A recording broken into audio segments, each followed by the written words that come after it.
ప్రభు అయిన యేసుక్రీస్తు నామములో మీకందరికీ శుభములు.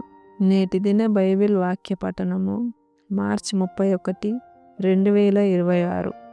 నిర్గమకాండము 40వ అధ్యాయము. మరియు యెహోవా మోషేతో ఇట్లనెను, మొదటి నెలలో మొదటి దినమున నీవు ప్రత్యక్షపు గుడారపు మందిరమును నిలువబెట్టవలెను.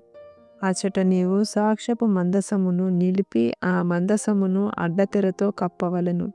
నీవు బల్లను లోపలికి తెచ్చి దాని మీద క్రమముగా ఉంచవలసిన వాటిని ఉంచి దీపవృక్షమును లోపలికి తెచ్చి దాని ప్రదీపములను వెలిగింపవలెను. సాక్ష్యపు మందసమునెదుట ధూపము వేయు బంగారు వేదికను ఉంచి మందిర ద్వారమునకు తెరను తగిలింపవలెను.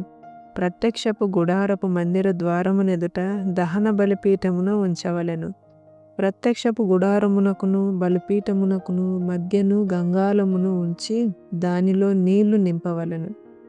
తెరల చుట్టూ ఆవరణమును నిలువబెట్టి ఆవరణ ద్వారమును యొక్క తెరను తగిలింపవలెను. మరియు నీవు అభిషేక తైలమును తీసుకొని మందిరమునకును దానిలోని సమస్తమునకును అభిషేకము చేసి దానిని దాని ఉపకరణములన్నిటినీ ప్రతిష్ఠింపవలెను. అప్పుడు అది పరిశుద్ధమగును.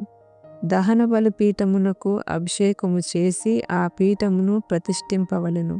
అప్పుడు ఆ పీఠము అతి పరిశుద్ధమగును. ఆ గంగాళమునకు దాని పీటకు అభిషేకము చేసి దాన్ని ప్రతిష్ఠింపవలెను.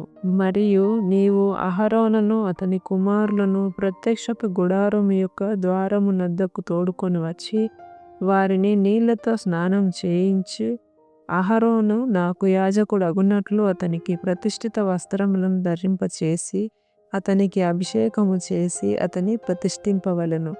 మరియు నీవు అతని కుమారులను తోడుకొని వచ్చి వారికి చొక్కాయిలను తొడిగించి, వారు నాకు యాజకులగుటకై నీవు వారి తండ్రికి అభిషేకం చేసినట్లు వారికినే అభిషేకము చేయుము.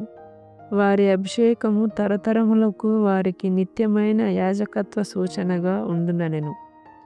మోషే ఆ ప్రకారము చేసెను. యెహోవా అతనికి ఆజ్ఞాపించిన వాటినన్నిటినీ చేసెను. అలాగుననే చేసెను. 2వ సంవత్సరమున మొదటి నెలలో మొదటి దినమున మందిరము నిలువబెట్టబడెను. యెహోవా మోషేకు ఆజ్ఞాపించినట్లు మోషే మందిరమును నిలువబెట్టి దాని దిమ్మలను వేసి దాని పలకలను నిలువబెట్టి దాని పెండె బద్దలను చొనిపి దాని స్తంభములను నిలువబెట్టి మందిరము మీద గుడారమును పరిచి దాని పైని గుడారపు కప్పును వేసెను. మరియు యెహోవా మోషేకు ఆజ్ఞాపించినట్లు అతడు శాసనములను తీసుకొని మందసములో ఉంచి మందసమునకు మోతకర్రలను దూర్చి దాని మీద కరుణాపీఠమునుంచెను. మందిరములోనికి మందసమును తెచ్చి కప్పు తెరను వేసి సాక్ష్యపు మందసమును కప్పెను. మరియు యెహోవా మోషేకు ఆజ్ఞాపించినట్లు అతడు ప్రత్యక్షపు గుడారములో మందిరము యొక్క ఉత్తర దిక్కున అడ్డతెరకు వెలుపల బల్లను ఉంచి యెహోవా సన్నిధిని దాని మీద రొట్టెలను క్రమముగా ఉంచెను.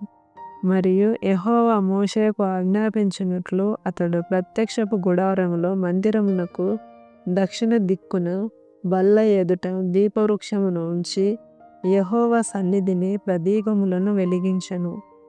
మరియు యెహోవా మోషేకు ఆజ్ఞాపించినట్లు అతడు ప్రత్యక్షపు గుడారములో అడ్డతెర ఎదుట బంగారు ధూపవేదికను ఉంచి దాని మీద పరిమళ ద్రవ్యములను ధూపమును వేసెను.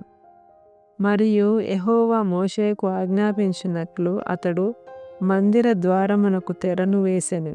అతడు ప్రత్యక్షపు గుడారపు మందిరము ద్వారమునద్ద దహన బలిపీఠమును ఉంచి దాని మీద దహన బలి నర్పించి నైవేద్యమును సమర్పించెను.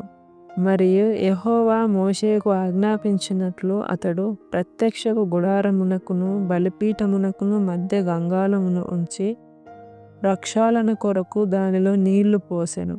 దాని యొద్ద మోషేయు అహరోనును అతని కుమారులను తమ చేతులను కాళ్లను కడుక్కొనిరి. వారు ప్రత్యక్షపు గుడారంలోనికి వెళ్ళినప్పుడు బలిపీఠమునకు సమీపించున్నప్పుడును కడుక్కొనిరి. మరియు అతడు మందిరమునకును బలిపీఠమునకును చుట్టూ ఆవరణమును ఏర్పరిచి ఆవరణ ద్వారపు తెరను వేసెను. అలాగున మోషే పని సంపూర్తి చేసెను. అప్పుడు మేఘము ప్రత్యక్షపు గుడారమును కమ్మగా యెహోవా తేజస్సు మందిరమును నింపెను. ఆ మేఘము మందిరం మీద నిలుచుట చేత మందిరము యెహోవా తేజస్సుతో నిండెను గనుక మోషే ప్రత్యక్షపు గుడారములోనికి వెళ్ళలేకుండెను. మేఘము మందిరం మీద నుండి పైకి వెళ్ళునప్పుడెల్లను ఇశ్రాయేలీయులు ప్రయాణమైపోయిరి. ఇదే వారి ప్రయాణ పద్ధతి. ఆ మేఘము పైకి వెళ్ళని ఎడల అది వెళ్ళు దినము వరకు వారు ప్రయాణము చేయకుండిరి. ఇశ్రాయేలీయులందరి కన్నుల ఎదుట పగటివేళ యెహోవా మేఘము మందిరము మీద ఉండెను. రాత్రివేళ అగ్ని దాని మీద ఉండెను. వారి సమస్త ప్రయాణములలో ఈలాగుననే జరిగెను.